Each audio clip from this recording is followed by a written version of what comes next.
Okay, so we are live. We had a question that was submitted, and then I had some questions that I put together.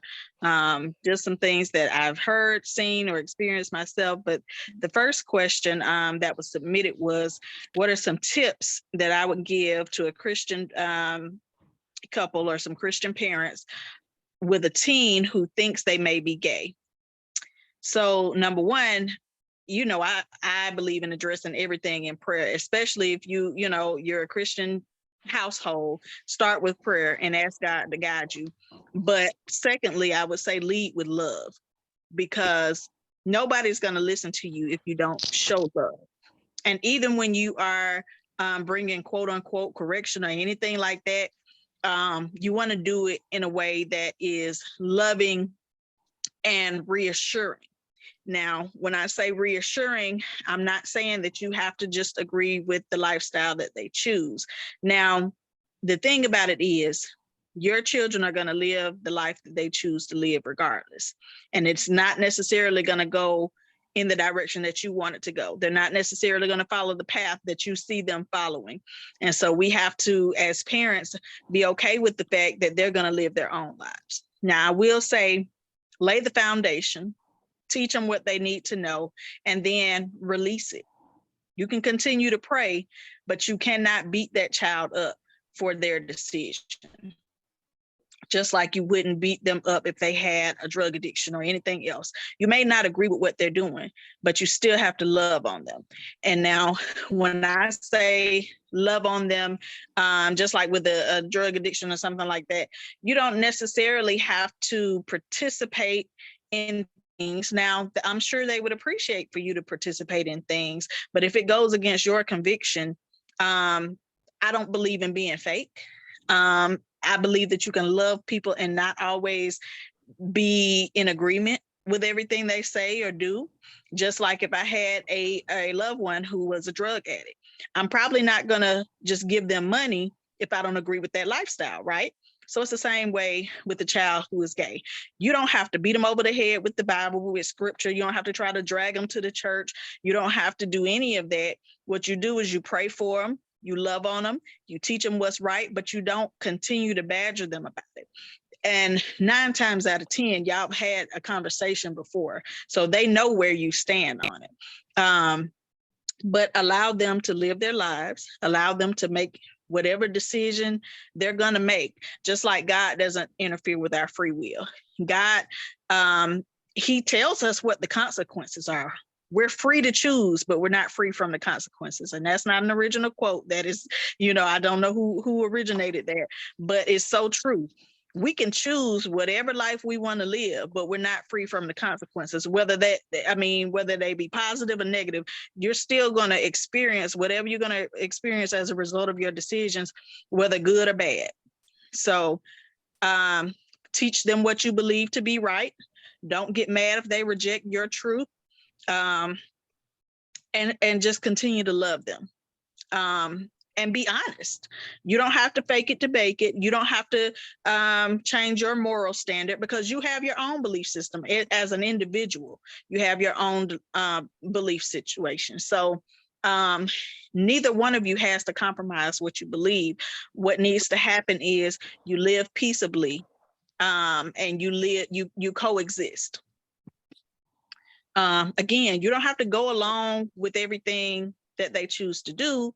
You just have to love them where they are, and you have to treat them with respect as a person, especially if that person is an adult. If your child is an adult, then at that point it's really time to step back and let them live their life, but be there as a confidant, be there as somebody that can give them advice whenever, they need to come to you, and try to give them advice that wouldn't push them away. Now, true enough, the truth hurts, and sometimes people gonna get offended and they gonna go away anyway, but just do whatever you're gonna do in love and be genuine.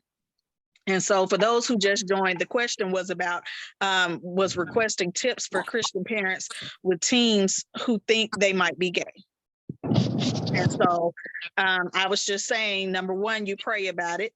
And number two, you draw them with love.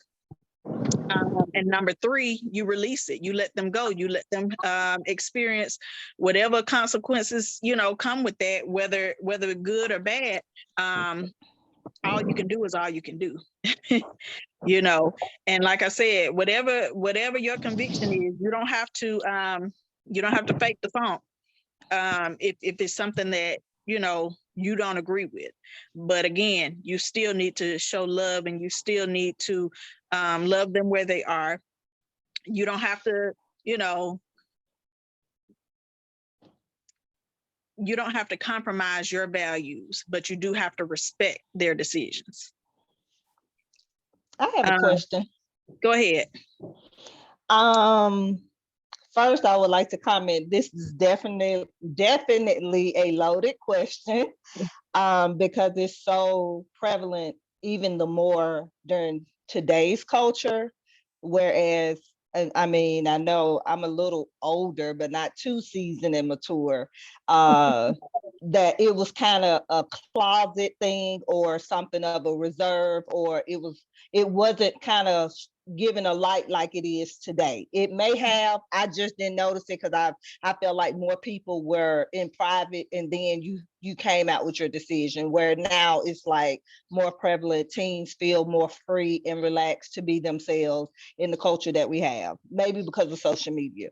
So like I said, that was a loaded question. But my question to you would be, with those tips, how soon after the teen or the young adult approach the parent should the parent respond? Because as for me as a parent, sometimes when it's a loaded question, for me not to respond on the emotional end, I have to take a minute, or two or three or four or five, and just. Uh-oh, you froze up. Because when I may respond emotionally or fearfully or in different ways. So what would you recommend that's a good time frame, or depending on the essence of it, how soon should a parent maybe give it some consideration? Like, what's too long of a time versus too short of a time? Well, and that brings up an amazing point. You don't want to respond in anger, because what they won't do is come back to you again.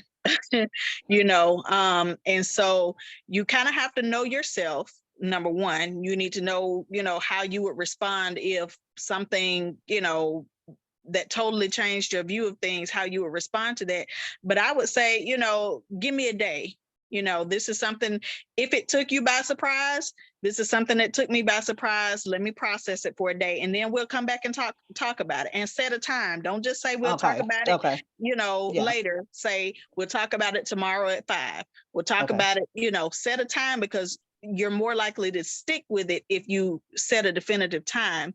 But if you kind of suspected it, you might have already been playing this conversation in your head before they even approached you. And in that case, you might be ready to talk about it. So I think it just depends on, whether it caught you by surprise, whether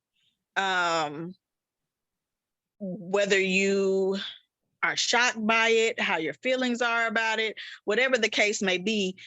Know yourself. And honestly, in this day and age, I would say, as a parent, we kind of have to expect the unexpected anyway. Like, I mean, they could come home and say anything at any time. My child could come home and say that, she's pregnant. And that's going to cause me to have a reaction as well. So in the same situation, whether they're coming out, whether they're pregnant, whether they're, whatever the case may be, whether they decided they want to quit school, I mean, you know what I'm saying? Any tough situation, you want to address with care, and you want to, take a step back, make sure what you're going to say is going to come out with love, and like I said, especially depending on whether you suspect it or not. Okay. Did anybody else have any questions before we go on to the next one?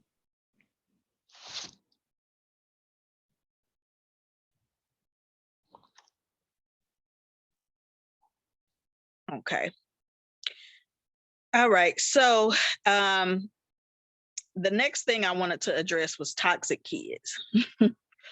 Um, a lot of times we feel like it's not their fault they're like this, things like that.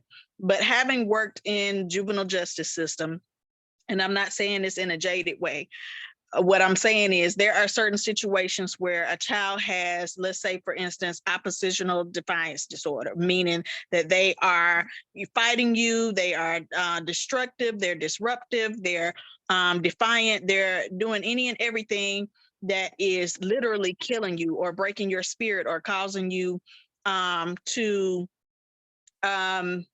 causing your mental health to suffer in such a way that you can barely function, or you're contemplating suicide, or whatever the case may be.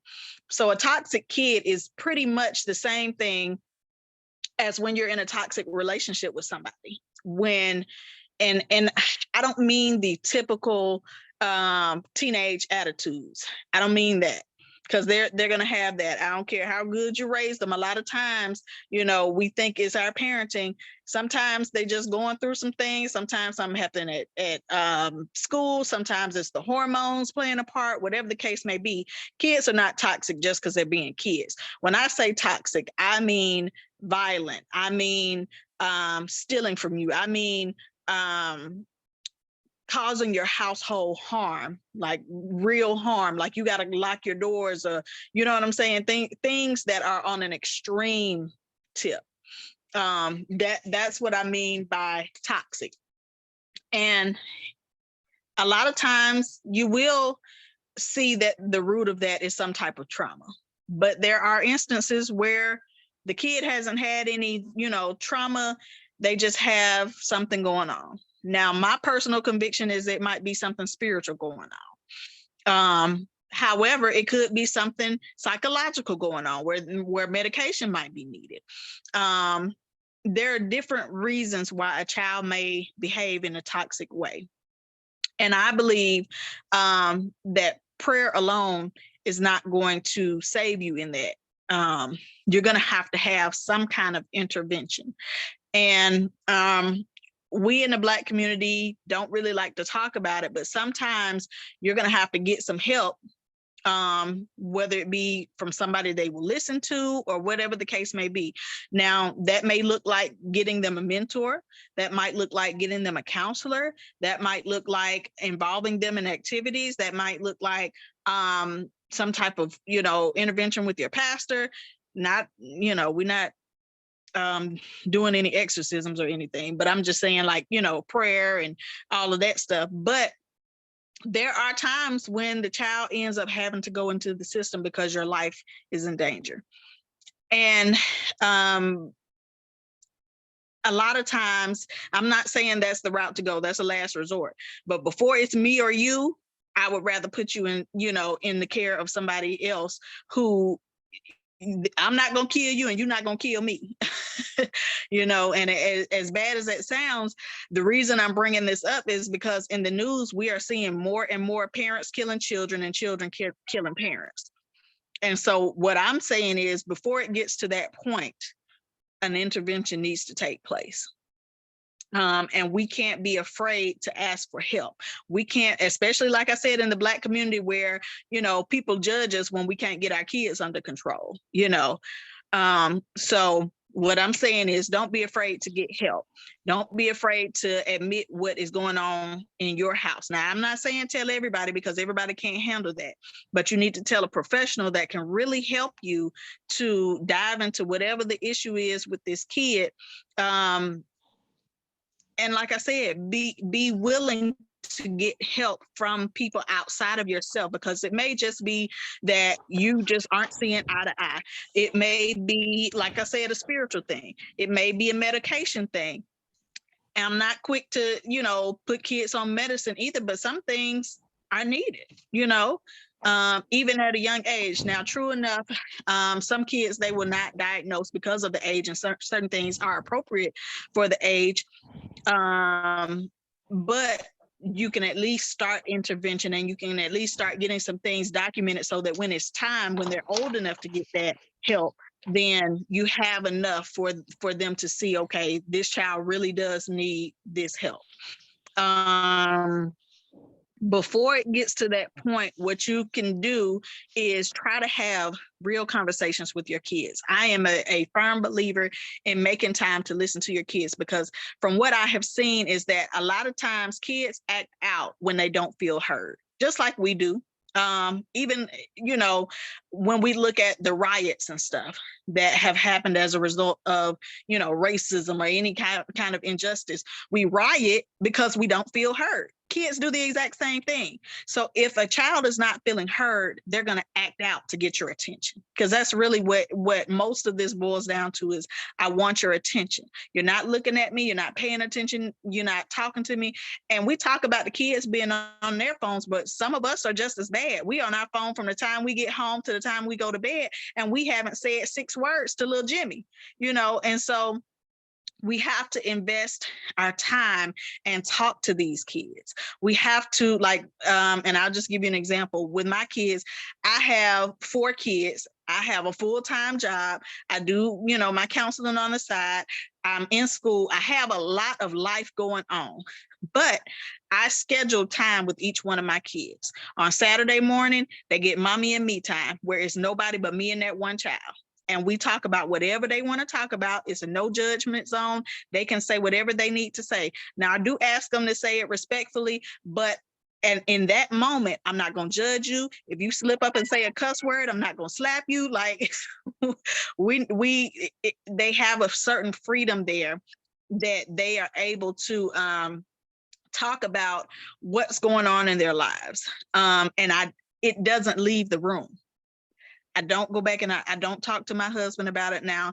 There are certain things, like if my child's life was in danger, if they were contemplating suicide or something like that, then I would bring him in. But the stuff that's just like, oh, my daughter says she got a boyfriend, or da da da da, and I'm not saying that to undermine, your spouse. They can have their own time with the child, and the child may feel comfortable disclosing then. But what I don't want to do is breach the trust in the child, and then they not talk to you, and then they don't come to you for advice when it's needed.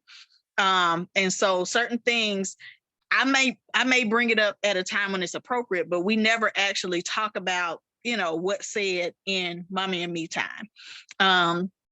And also, sometimes they don't have anything to say. They just want to color with you, or they just want to play the video game with you, or whatever the case may be. But make time for your kids, because when a kid feels heard, they're more likely to respond in a way that's responsible. The second thing I would say is establish boundaries. I used to say I'm not friends with my kids, but I am their friend. I'm their number one friend, just like God is my friend. Yeah, he still has authority, but there's still that intimate relationship between me and God that makes me a friend of God. And so it's the same way with the parents. Just because I have authority over them doesn't mean that we can't be friends, but they know where the boundary is. They know the arrangement and the setup that we have that says, okay, when mama says go to bed, or when mama says, get ready for school, or whatever the case may be, that they're expected to obey. I wouldn't say I'm a gentle parent. That's people's, choice, or not to do or not to do. That's up to you. But what I am saying is I respect my children, so they know what respect looks like. I respect my husband in front of my kids, so they know that they can't go between me and him, or any other adult for that matter, and play one against the other. So that respect and those boundaries have to be set from the beginning. They need to know that what you say is what you mean, but not in a harsh and mean and domineering way. The Bible says that we raise our children up in the nurture and admonition. Nurture is, the soft side, but admonition is the discipline. And so you got to have both in order to help kids, or well, try to prevent them from getting to that point. But also, even once they're at that point, that's still the strategy that you need to take in order to deal with quote unquote toxic kids or toxic behaviors. I think, Jay, did you have something else you wanted to ask? When you first was defining toxic kid, I thought about how some parents have a level of shame of defining toxic kid outside of the confines, let's say a disabled child, behavioral, or just having a medical diagnosis. So I was trying Mhm. to see kind of with that medical diagnosis, if your child has a behavioral disability or something like that versus a toxic kid, sometimes some things can kind of mesh together or have some Mhm. spillover into the Mhm. other.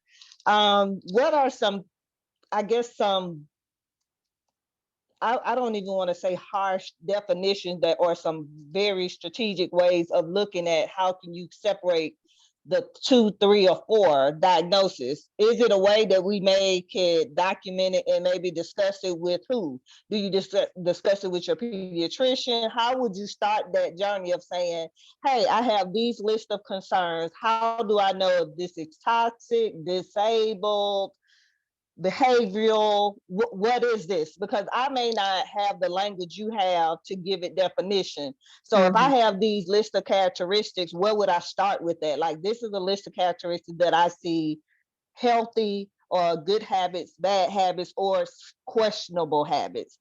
Mhm. Who would I consult in that way? To be honest with you, when I say toxic kids, I don't like the term toxic kids as much as I say kids with toxic behaviors, because Okay. I believe that kids can be remediated, whether that again be spiritual, medical, counseling, whatever the case may be. I feel like there can some type of intervention could possibly help.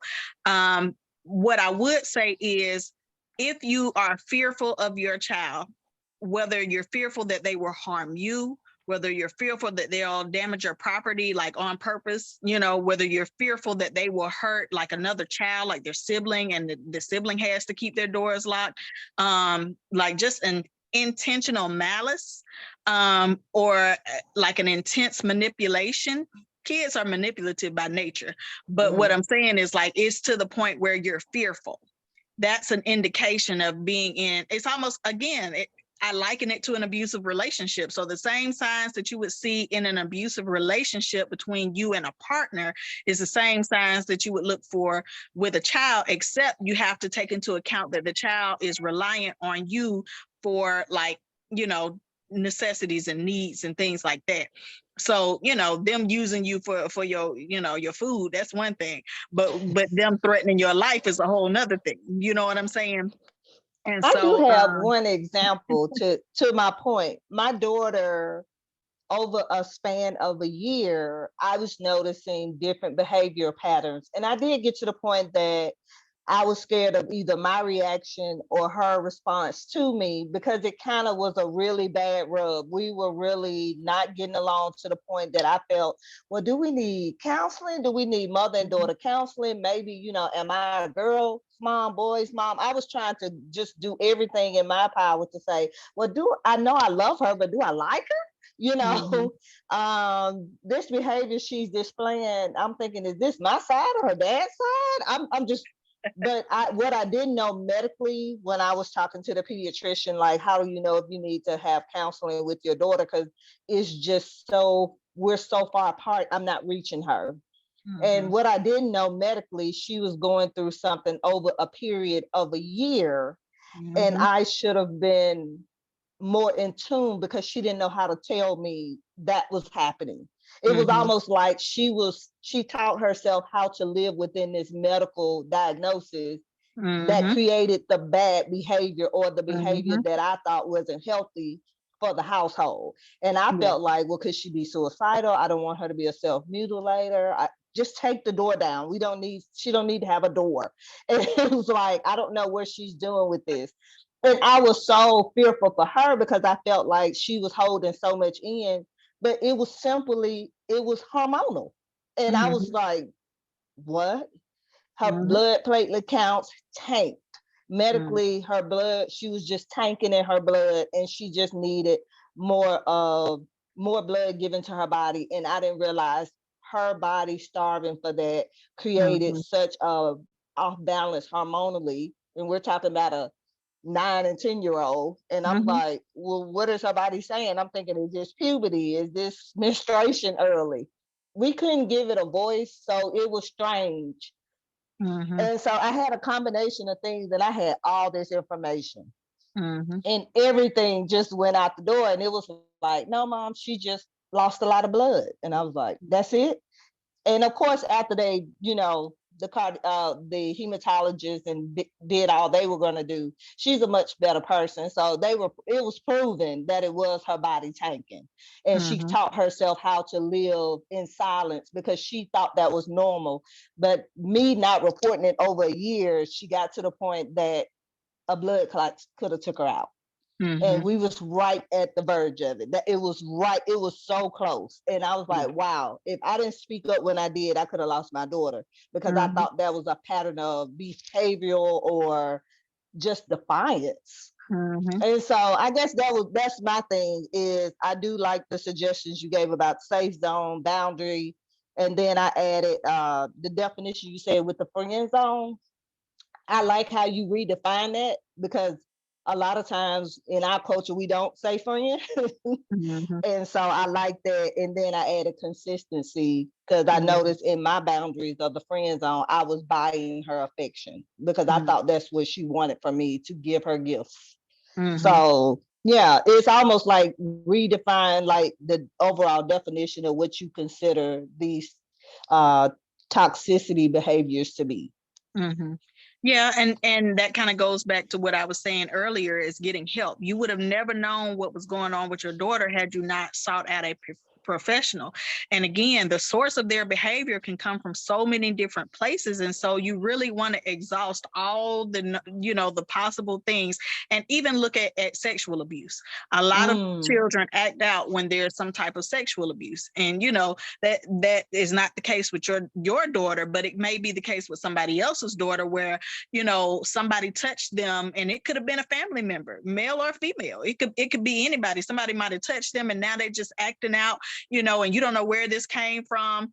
Explore all the options, ask the questions. But part of the thing is, those talks that I was talking about, your child will be more likely to talk to you about somebody mistreating them, or about anything that's going on with their body. Like, my son will come to me and he'll say, Mom, this feels strange, or this is, whatever the case may be. And I want my children to feel comfortable enough to come to me and say, Mom, is this normal? If it is, let's talk about it. If it's not, let's talk about it. But because we have this foundation of talking, that's the opportunity for them to come to me and say, Mom, I don't know if this, feels right. I don't know if this is right. I feel tired all the time, or you might even notice some behaviors in them that indicate some things. But the whole point is being available, being present, and being aware. When I say available, like I said, I have that time slot for them, but at any time they could pull me to the side and say, hey, Mom, I need to talk. Being present, I notice things about my children without them opening their mouths. Being aware of their surroundings and who I allow to come around them, who I allow to speak into, what's going on at the school, things like that.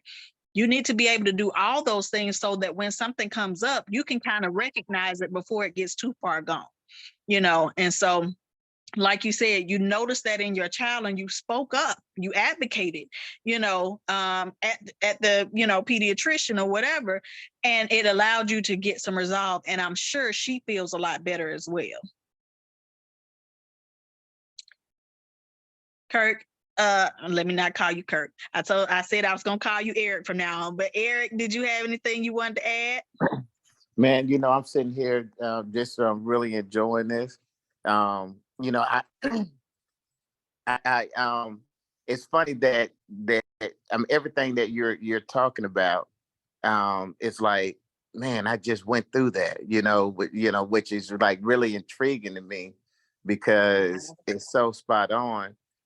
So I do want to share something that was going on with my 15-year-old granddaughter, and maybe you can help me with some insight on that. So basically, the 15-year-old granddaughter, that's that's experiencing, boys in a way, that I mean, nothing too far, but of course, you can say, okay, well, it's, you can see the progression, I'll Mhm. say, Yeah. and so now we in a situation where um, the boyfriend, they literally share fence, the same fence with my daughter. Okay, Wow. which mean I'm saying that her boyfriend is next door. So Right. so now you got the whole, I can't really lock her down. I go to, my daughter go to work, and he's right there, Mhm. or whatever. So but here's where I'm at. How do you you know what? I can't. I don't even have a fancy question. I just want to. How do you just deal with that? I mean, because she got. I'll just let me add this. She got to the point where now, it's almost the more, yeah, the more she's trying, the more that they try to regulate her, the harder she fights back. I'll just put it Mhm. that way. Mhm. And she fighting hard. Kids do that. We were kids at one point, and some of our little boyfriends, girlfriends, could nobody tell us nothing about it. But I was first. My question would be: are the parents okay with her dating? Is it just the type of behavior that's coming with this relationship, or are the parents okay with her dating at 15?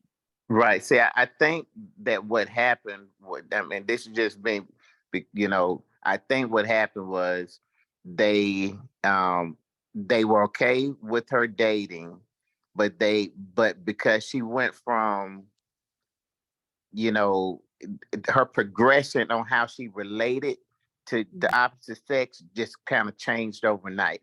And so Mm-hmm. it went from, okay, let her experience this. So, and just see, because, it's okay, to where now it's like she went from 0 to 10, in 60 seconds. So I think now it's the whole um now we can't control it type Mm-hmm. situation.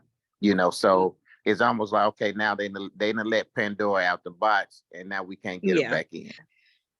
It's hard to reel something back after it's already started, especially when certain things are unleashed.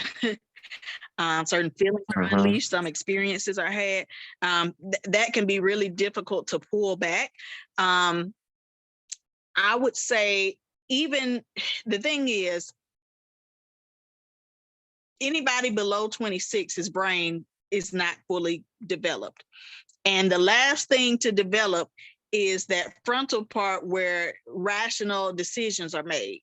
And so the reason that these kids are making these decisions that don't make sense to us is because they're not developmentally there. Even once they get past 21, like I said, 26 is the age when your brain fully develops. And Right. so we can't expect to rationalize with these kids. And I'm not saying they don't have some level of common sense. I'm just saying they are more likely to be spontaneous and risky with their behavior than once they reach that point of maturity. And so we have to be aware of where they are. But also, I would say stop trying to fight against her. And when I say stop trying to Mm. fight against her, I'm not saying condone her behavior.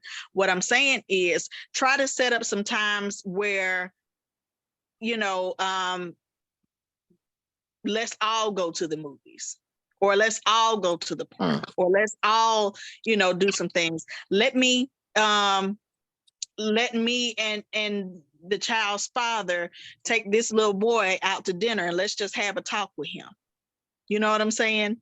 Get Hmm. involved, get so deep in there that all that you almost build like a not necessarily a friendship or alliance, but people are less likely to do you wrong when they have formed a relationship with you. And so even though the girl might not be wanting to respect the parents, if she starts to see that her parents are trying to get to know this young man, or if she starts to see, or if the young man starts to really appreciate her parents, then he may say, I don't think it's right if we do this, or I don't think it's, you know what I'm saying? Then, maybe some conviction will come in. But also the child will get to see your heart. It's not that I'm trying to keep you from relationships. It's that I'm trying to protect you from doing some things that could damage your future. And I know that you're not necessarily thinking about your future. I know that you're in love, and I'm not even questioning your love, because to you, this is real. I'm not questioning that. What I'm saying is, I want to help you do it in a responsible way. And if your relationship lasts, I'll be the first one to dance at your wedding. You know what I'm saying? I love it. I love it. I love it. I love it. I love it. I'm gonna tell you, man, I already know what my aha moment is because here, when when you say it, well, this is what I got. It's easy for them to fight against their parent when they both, my granddaughter and that her boyfriend, has decided that her parents are the enemy. Right. Mm-hmm. It's easy. It's so everything that they're doing in defiance is going, it's correlating to, it's me against them, it's us against them. So it feels Exactly. natural. What would Mm-hmm. start feeling unnatural is when you sit down and, like you said, hey, let's go to the movies together, because now all of a sudden, oh, they're not the enemy anymore. Mm-hmm. So I can't, no, it's not right to do that to your parents, because they're, man, oh, so you done just unlocked a whole lot of doors for me. I need to get off this right now and go to work. I got some But phone guess calls what? to make. Not only that, they get to see what a healthy relationship looks like, and you get to go out with your significant other, whatever the case may be. If it's me and my husband, and we out with me and my daughter and her little friend or whatever, they get to see what a healthy relationship looks like. They get to see how my husband talks to me with respect, and I talk to him with respect. So you're teaching all while you're monitoring, all while you're building, and all of that. Man, I love Go it. ahead, I love it. I wanted to comment, the information she just gave you. I have done that, and I have experienced that in my personal life when I was younger. Instead of my mom going against me, oh, I love him, and I'm telling her, she's like, you don't even know what love is, child. And so, and I was thinking, like, Mom, what are you talking about? You're seasoned, you don't know. And so my mom started taking us to the movies. We would be in the back, they would be in the front, and she was a single mom. But then when I invited him over, she would allow us to sit in the den area. And so she would set the boundaries and the rule, like, you sit here. But then I was like, Mom, why are you sitting between us? It was where she wanted to allow me to date in her presence, so I didn't have to feel like I was sneaking around. Or of course, she said what she needed to say in front of us, but when he left, she would be like, and I'm just gonna tell you this, he ain't the one. I was like, what's the one? And she be doing her little spiritual spider senses or whatever. And I was like, Mom, you just don't want me to be in love. She's like, he's not the one. She saved me from a lot of future stuff. So, but I also, in a more current sense, I have friends who have young adult teenagers who are dating, and they go out as parents. I come from a single parent home, so if she can do it from a single perspective, most of my friends now are in 2-parent homes, and they go out with their sons or daughter. And one of my friends said her son was like all over the girl when they was out to dinner, and she nudged her son and said, I think you're doing too much. And he was like, I'm doing too much, mama. She was like, yeah. She said, yeah, you doing too much. It was like she was trying to tweak it to say, hey, you don't have to do all of that in public. And so So It it's was the like, so I inclusive. do think it's a little healthy when you have that balance of, let me go with you all, let me see how this looks, if I show you more support, or if you come over, let me show you healthy boundaries, invite him over when someone is here to monitor you all.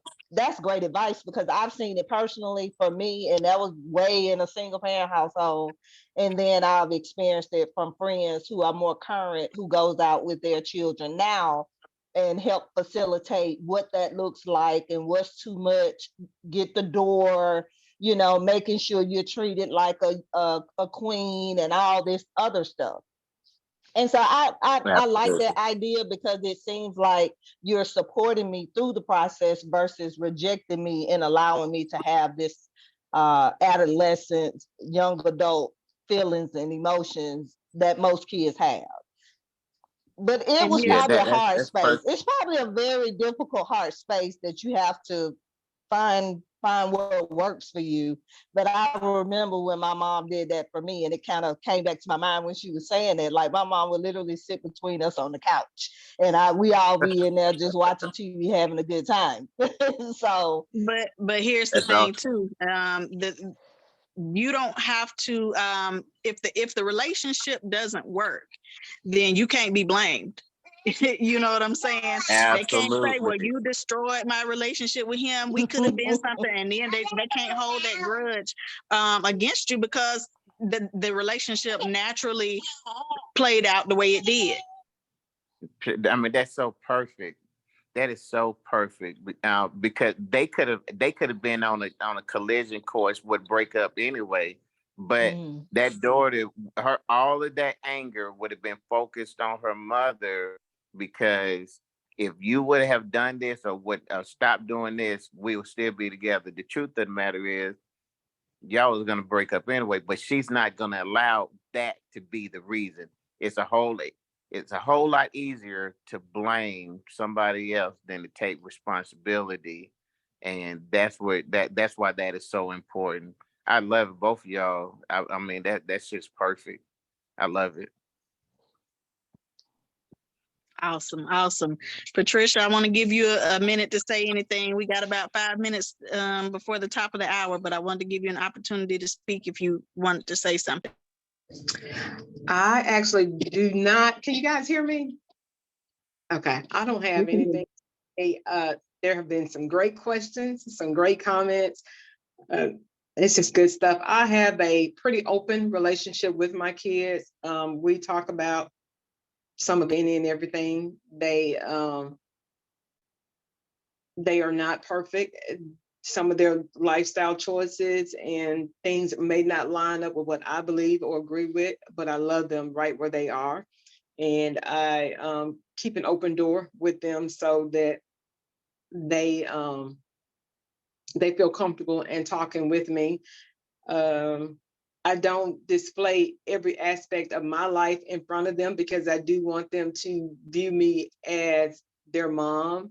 And I mean, it just works for me. So I really don't have the things that you've said tonight have been great. A lot of that, we're working it that way already, and it's moving along. That's so awesome. I'm glad that you do have that open relationship with your kids. And two things I wanted to say about parenting. Number one, everybody's parenting is not going to look the same, just like everybody's relationship is not going to look the same. But also, the other thing is your relationship with your kids is going to ebb and flow, just like any other relationship ebbs and flows. There are going to be times when y'all, thick as thieves, and then it's going to be other times when you're like, okay, you're getting on my nerves now, but always take a step back, always try to see things from their perspective. Again, that does not mean you have to agree with everything that they say and do, but you do want to try to understand, and you do want to lead with love.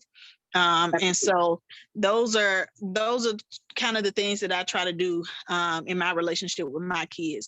And just because I'm answering these questions doesn't mean my relationship with my kids, is perfect all the time. It doesn't mean that sometimes we don't, them or me, buck up against the system that we have in place. But at the end of the day, they know that I have good intentions towards them. And at the Absolutely. end of the day, they know that I want them to grow up and be successful and be autonomous. Make your own decisions, live your own life. You got free will. I'm not the one to snatch your free will. God has placed me to be a steward over your life, but I'm not called to be a dictator in your life. And so that also releases a lot of pressure out of me, because if my kids turn out a certain way that I didn't intend for them to turn out, because I have my own idea, my own dream for what their life might be like, that takes the pressure off of me when I realize that I've done everything I could and their choices are their own. Their consequences are their own. And so if I've done everything that I can and I've released it, then it is what it is. And so like I said, I'm glad that you all have that good relationship, and I pray it continues. And when you set that standard, that's what can be passed down generation to generation. I want my kids to see what a healthy parent-child relationship is, so that they can have a healthy relationship with their child, and so on and so forth.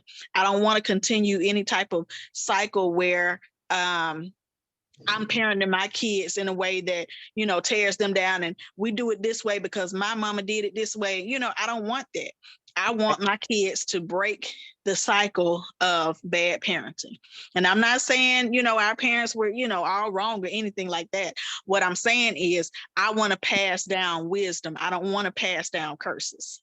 Right, right. And that's why it's so important to me for them to know that they can come and talk to me about any and everything. Sometimes it's serious, sometimes it's silly, and sometimes they just want to be loved on. I've got Mm-hmm. a 34-year-old daughter, and sometimes they just need a hug. My 30-year-old, she'll come sit in my lap, or Yeah. they'll come to bed with me. I have my daughter and my granddaughter in the bed with me. And sometimes my 30-year-old daughter, now we have had some interesting conversations about, it runs the gamut of whatever.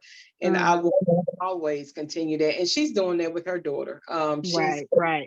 She has an open door. Her and her daughter, they have a friendship. And but at the same time, her daughter knows that that's her mama. And you buck against it. It's only so far you can go. Right. Yeah. I'm grateful for it, for certain. Absolutely. That's a blessing. Thank you for sharing that, Patricia. I see your hand up, Eric. Okay, great. I know you're about to end, so I wanted to get something in before you left. Okay, it's off the subject, but just trust me. Okay, okay. And Tiffany, you're gonna have to just roll with this one. Okay, this information that I heard today, the information that we've been getting in the past is too freaking valuable. Okay, it's too valuable. And I'm about to say something, but I hate to say it. It's too valuable for 5 people to just experience it. Okay, so here's my challenge to everybody that's on here. Okay, um, from now until next month, you identify or you contact, you do whatever, and just bring it. Let's just see if we go out and we tell somebody about what we experienced today, and let's just say we just brought one person back, just one person. You know what I'm saying? Because what I'm telling you right now, see, this is what I'm hating, and this is what I'm experiencing. This is what I just felt in my spirit. This is too good. And I know we say, well, the right people are here. I know the right people are here, but I also know that there's some people that's in the tribe that can benefit from this, but we're not getting that word out. We have to let them know that uh, that they don't want to miss another Q&A with Travaé. We got to do that. Okay. And the best way to do it is to put it in the comments and to go into somebody inbox and say, you know what, hey, next month you need to be here. That's all I wanted to say. I'm gonna stop right there. Well, I appreciate that, Eric. And I really appreciate each and every one of y'all for coming on and sharing your thoughts, your questions, your comments, your advice, all of that. I just really appreciate the support. I have recorded this, so we will, share it like we did last time, and we'll continue to record it because I agree with you, Eric. A lot of things that are being asked, a lot of things that are being said need to be shared with other families and other parents or couples or whatever who are going through, these situations. So it will be shared, you know, for the masses, but also it makes the session so much richer when we have, several people giving their questions and giving their input. And that's part of the reason why I do it in the Zoom format, is because I want to hear your thoughts. I want us to have an interactive talk versus just me lecturing y'all, because I don't have all the answers either. I just give you what the Lord gives to me, so I don't just take credit for it. God has directed what I say and what I do. And so, I give you what he gives me. And to that, I'll ask Tiffany if she has any closing remarks, like we in church. Then we go get a benediction. No, I'm just kidding. Then we'll close it out. But go ahead, Tiffany. This has really been a great discussion. And I just love just from the ideas of the one-on-one time, with your kids, and having the open discussion and hearing about how Patricia, how she has parented her kids and how it's rolled over to her grandbaby, and how Jay has been introspective about her experience with her mom and how it has influenced her parenting today. And of course, Eric coming in with, it just proves that parenting doesn't end, because he came in questioning about his grandbaby, Exactly. and the importance it is for us to even be present, even with our grandkids, not just with our kids. So, and this is the reason for this tribe, just like, Eric said, it's too rich and too valuable for it to just be with us. And I'm definitely always open to any other suggestions that you all might have for us to expand and get the word out to others, because I know this is something that is definitely needed. And I just appreciate Travaé and Eric for having their sessions every month and just always being on fire. I mean, it's just awesome. I look forward to Patricia. Patricia, she coming next month. Okay. With her feature. So I'm just so excited with everything that is to come, and I know it's going to grow, and I know it's going to really impact more and more people as we continue to do what God has called us to do, individually and corporately. Absolutely. So with that, we will close out this session. Again, I thank y'all so much for your support. I thank you for your presence. I pray, that everything that was said was helpful in some way, even if it didn't touch you particularly. Maybe it's a friend of yours that might need some advice down the line. But I pray that it was helpful to you all. And we look forward to seeing you next month on the third Monday. Y'all have a good one. Bye.